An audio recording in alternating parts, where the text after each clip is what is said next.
Good morning, guys. My name is Crystal. Welcome to my YouTube channel. Welcome old subscribers, welcome new. If you like my videos, please press the like button and please do subscribe. It is a lovely Thursday morning. I am staying home today. I'm not going anywhere. Basically, I wake up in the morning with the every intention to be happy, to go and outside, maybe do a bit of shopping, wander around the shops, smile, and then I find that a black shadow comes over me and I can't go out and I can't do what I want to do.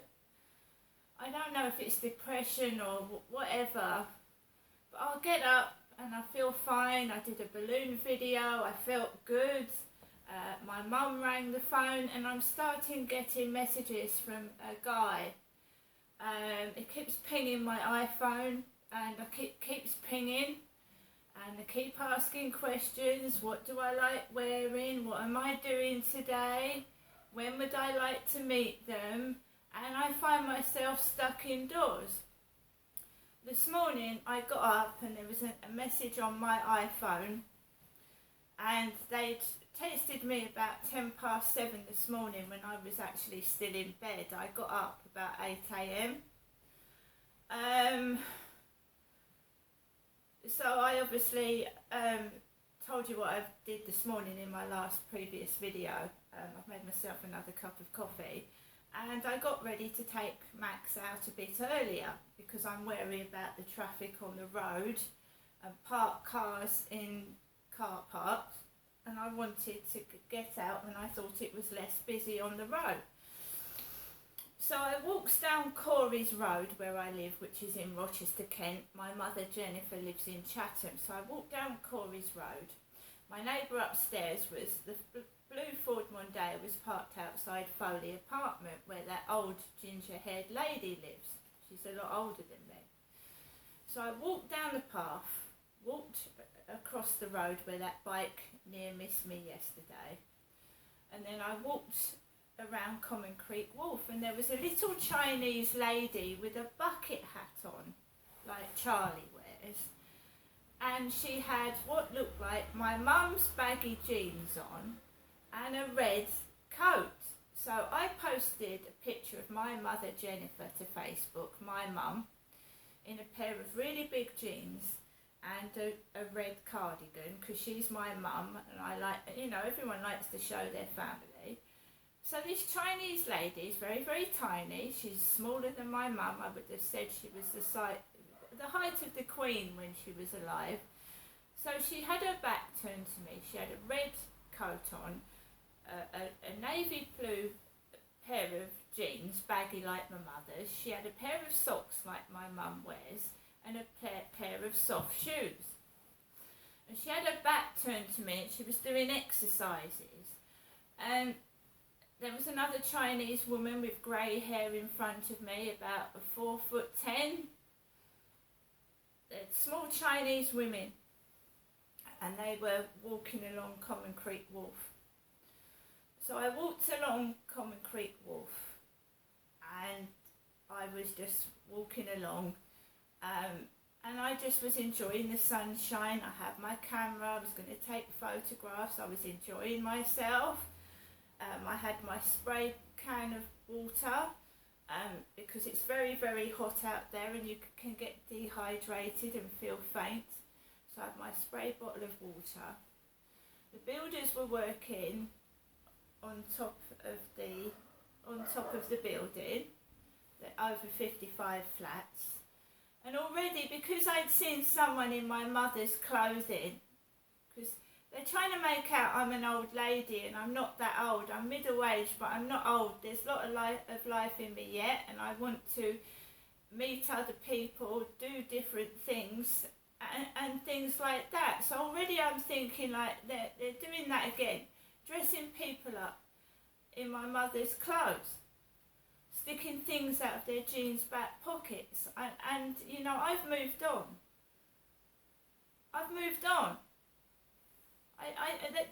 You know, my mum is my mum. Are they trying to replicate my mother? Do they actually want to dress in winter clothing in the summer? Do they want to dress like an old lady? Because that's what they're doing, and it makes me feel horrible about myself, and I don't want to feel like that. So I got onto the field, and the lady from the opposite flats had almost the exact same cap on as me, a black handbag around, because my mum carries a black handbag, or sometimes, not all the time, so she had a black handbag over her shoulder, a lot larger than me, but she was dressed up like me in larger clothes. And she stopped and talked to a grey-haired guy with a husky. Nobody's spoken to me this morning. Because yesterday I said in a video, someone stopped and talked to me. And somebody gets all jealous that I've spoken to someone. So they get someone that looks like me to talk to someone on the field, and it's not me. And I'm completely ignored. Which I don't mind, actually. So the woman with the pug dogs, I heard her say Muffin, she walked around away from me. I was then completely on the field, absolutely by myself with nobody else on it. I'd heard the builders go, before I'd actually gone onto the field. I had, before I'd even gone onto that field. I want to feel happy, I want to feel good about myself, and it's all done to make me cross, to be a bit of entertainment, to make out I'm a thief, and I tell lies, and I absolutely don't. And if I take my camera out, you will see that I'm not lying, but it is okay to film in a public place. It's not illegal. So maybe I should start taking my camera out again and showing you what it looks like when I'm walking outside through my eyes, what I see and what people actually do. And then you'll know that I'm not lying.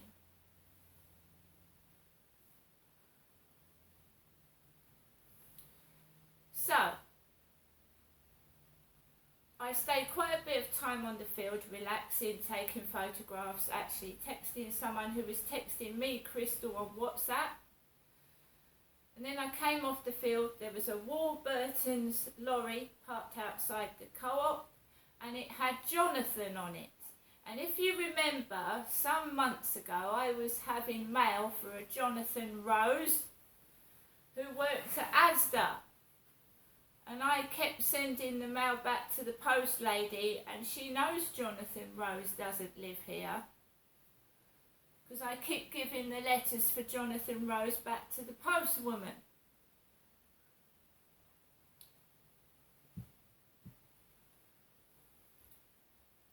So I carried on walking down the bottom and came back where I walked from this morning, the same direction. And he's gone out upstairs in his blue Ford Mondeo. He's gone out. I'd gone out before him, and he'd gone out when I came back.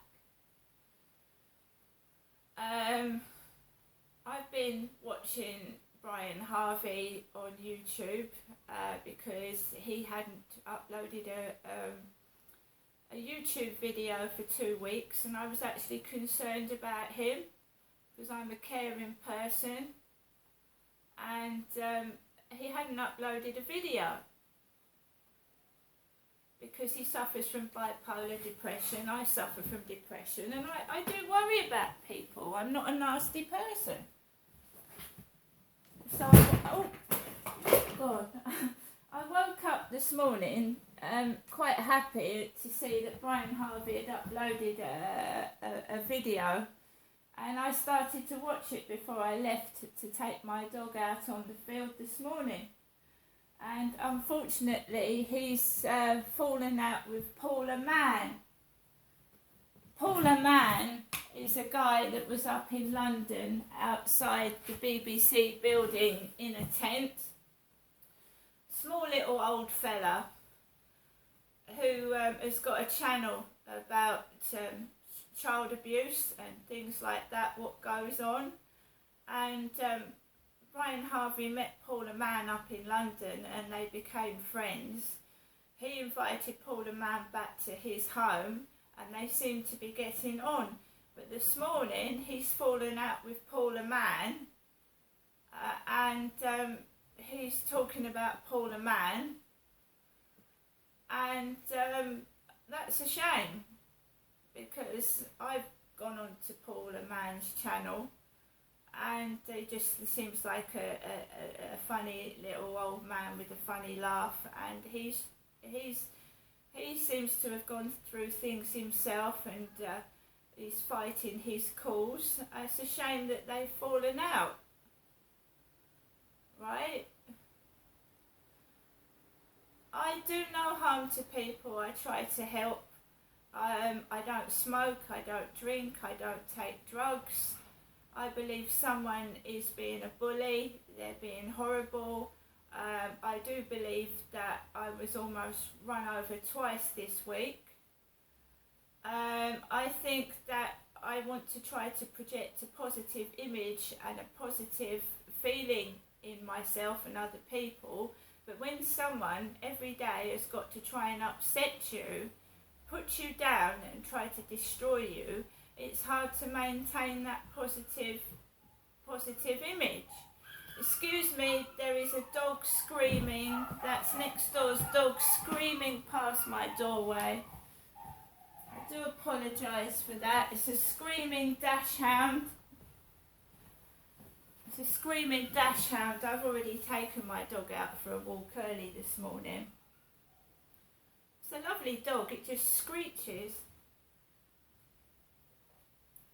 It's none of my business as long as it doesn't come into my flat like what happened in Gloucestershire. People rang my doorbell and threw a dog inside my flat and it went for my young child. I mean, that is how bad it got up in Gloucestershire. I was being attacked.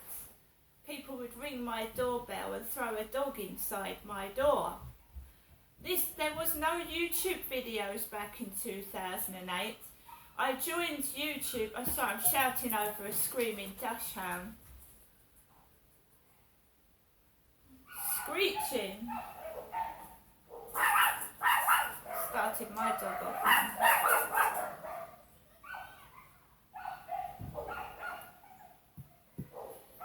Anyway, in 2008 I had a Facebook account, I believe, but I wasn't on YouTube, so I didn't do any YouTube videos in Gloucestershire.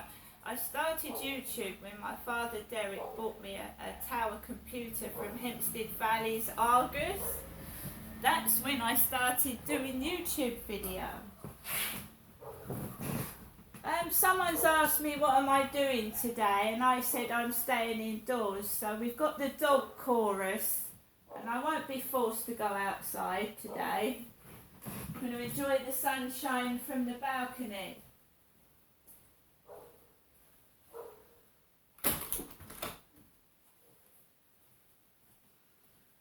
Someone's asked me what am I doing today. Well, I'm just relaxing and enjoying the sunshine.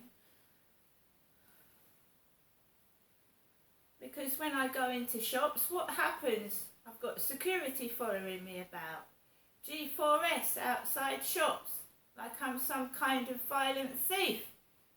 I'm a middle-aged tiny lady. I'm tired of it. When I go out, I want to do a bit of shopping. I don't want all the drama. I go into a shop to do shopping, not to be in an episode of Coronation Street. It's the same when I go on a bus. All the people on the bus. I'm victimised and segregated, and I can prove it. I'm sick and tired. I don't believe that. I mean, to take the mickey out of someone and to bully them to death, till they feel like they can't take it anymore. I mean, what satisfaction does that give someone? Do they wank off on it? Do they laugh their heads off and go to bed at night satisfied they've upset somebody? It's a bit of a sick individual, isn't it? Oh, I'm upset Crystal, ha ha, fucking ha. Why don't they go out to the shops? They must have plenty of money, because I can't keep affording to go out to the shop.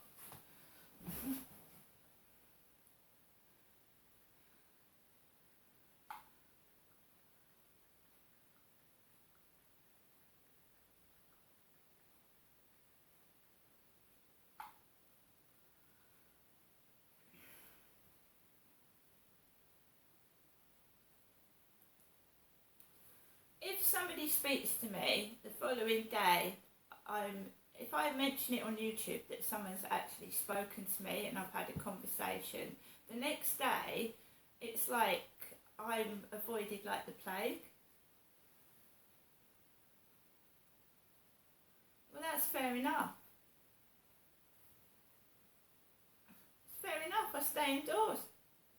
Because when I go outside, I'm treated like I'm a bit of entertainment. And I'm not Jennifer. I'm not a 77-year-old lady with schizophrenia. I'm Crystal. I'm 55 and I'm a survivor of child abuse. Thank you very much. And keep bullying me won't do anyone any good. It won't. You're just showing yourselves up for the evil people that you are. I'm talking about the bullies. Just evil. They get satisfaction in bullying someone to death. And then they go on to somebody else. It's just a game to them. Because they're sick. They're not well. They've been bullied at some time in their life, and instead of dealing with it like a grown-up person, they take all their evil anger out on innocent people. You see, what I think it is they must feel ugly to keep calling me names, and they must feel fat, because you don't go around like throwing bullying words about unless it's happened to yourself. That's what I think. I think in the past this person has suffered abuse themselves. They've been called names themselves, and they think by taking it all out on me that it makes them feel a better person. It doesn't. It does not. I've been bullied. I've been allegedly raped. I've been sexually assaulted. I don't go going around doing it to other people because it's done to me. I mean, that's ridiculous. You're going to end up in prison if you do that.